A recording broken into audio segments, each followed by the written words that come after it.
People like pretty things, even if they will kill and eat you, aka vampires. So, the book we're going to talk about today is The Coldest Girl in Coldtown by Holly Black. I have been going through a vampire book phase recently. It comes around every few years or so where I just kind of get into a phase. I'm a very mood heavy reader, and so I've just been really into finding new vampire books I haven't read before. So, this book, it follows the story of this girl named Tana.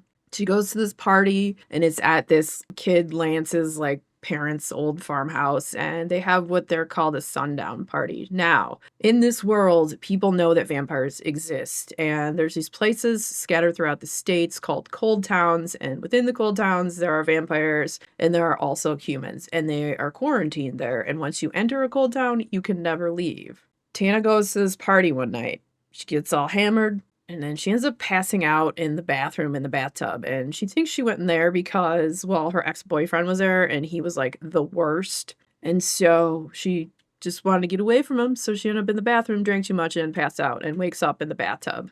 There's like a rope of garlic in the window or whatever. And so she gets up and she's a little discombobulated, and she's like, I need coffee really badly. She goes to the kitchen and then she kind of glances at the living room. And then she sees a bunch of dead bodies, and everyone has been massacred by vampires. And it seems like someone left a window open and never shut it, so they got in. So she's like, I need to get the F out of here. Who knows if they're still here? Maybe they're in the basement. I don't know. She goes to leave, and she needs to go get her shoes and her coat that's in the room that everyone threw their crap in. And she goes in there, and she finds her ex, Aiden, all tied up to the bed. And there's this other guy on the ground that's chained up, and he has really red eyes, and he's a vampire. She's like, I should just get out of here and go. But then she decides, okay, fine, she'll save her ex, and then she ends up also saving this other vampire guy too, because they tied him up as well, and she talks to him a little bit. It seems like someone is maybe after him. She's not sure what they're going to do with them, and then she ends up grabbing both of them and getting them out of there. And yes, the vampires were still in the basement, and her ex was infected too, so he was bitten, and so if he ends up drinking human blood, he will turn into a fully blown vampire. And so in this book too, it seems like it's a possibility to sweat out the infection, but it takes a long time, and it takes 88 days or something crazy like that. And then Tana has a whole weird history too with her family. Her mom got bit by a vampire back in the day, and they had to lock her up down in the basement and try to keep her from getting out to attack them and whatnot. And then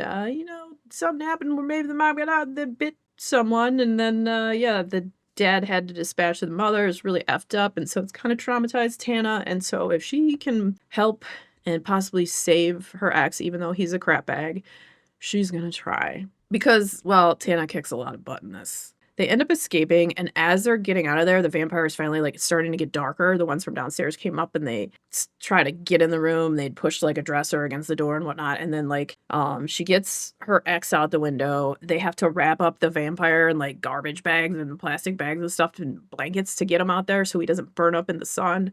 And so they get him out, and then they're gonna put him in the trunk. And then as she's going to leave, a vampire bops in and then just barely scrapes her leg when she's going out. So she thinks she might possibly be infected too now.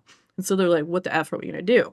And then they come up with the idea that I guess they're going to go to a cold town, and one of the biggest ones. And there is just this whole perceived notion. People like to go there because it seems all glamorous. People have kind of idealized and idolized these vampires that are there. Everything seems beautiful, and they have all these streaming shows that people watch. It's kind of like a reality TV show of what's going on, and there's this really glamorous vampire, Lucian, that lives there with his consort, Elizabeth, and they have these crazy parties. And so it seems so many people just want to go and be turned into vampires. So you have a lot of people that will just go turn themselves in and, let the vampires drink their blood and whatnot. And they don't always get turned. Actually, most of them don't get turned. And they have this whole thing about being worthy and whatnot. And so in order to save possibly Aiden, her ex, and see what's going on with her, because she's not sure if she's infected, they're all going to go to Coldtown. And the plan is that the other guy, the vampire, his name is Gabriel. And for some reason, there's this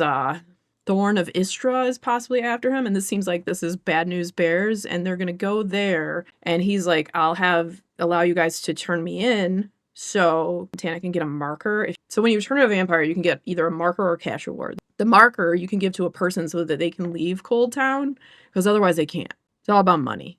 And then you have to, like, they have to test you to make sure you're not, like, infected or whatever and whatnot. And so Tana's not sure if she is or not yet. So that marker is so she can leave afterwards. You get into that, you get into some of the history of who Gavriel is and his whole backstory, and it's a little twisty and interesting, and there's a little bit of romance going on in there, and then you have all the whole vampire dynamic going on, and then they also run into these other people, these two twins, Winter and Midnight, and they want to go to Coldtown because they have this whole, like, blog that they do and talk about, like, being a vampire and wanting to turn into a vampire, so they want to go there, and they meet them at this, like, rest stop, and so they end up coming with them, and some effed up stuff happens because Aiden is, like, trying to bite people because he's infected and whatnot, so they kind of have to, like, suppress him as well. And so there's action, there is chaos, it is weird, it's a gripping story, it's a page turner. I absolutely loved it. It's so freaking good. This is the first book I read by Holly Black. Would definitely read more. Like I said, I love vampire stories, so this one was pretty awesome. If you haven't read it, I would highly recommend it.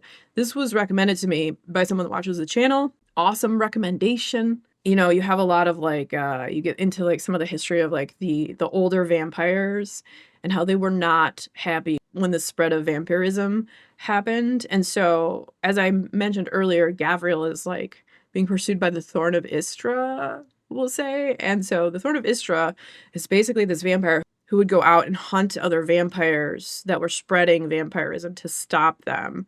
And it kind of, like, spiraled and got out of control. And so now there's all these cold towns and whatnot, but Gavriel's being hunted. And so you have that. And then you have Tana and Aiden as they're trying to, like, figure out what's going on. And it seems like Aiden just probably wants to be a vampire and whatever. And, like, so you have a lot of fun elements. Everything about it kept me turning pages. I read it really quickly. Great vampire story. Is up there in my top vampire reads for sure.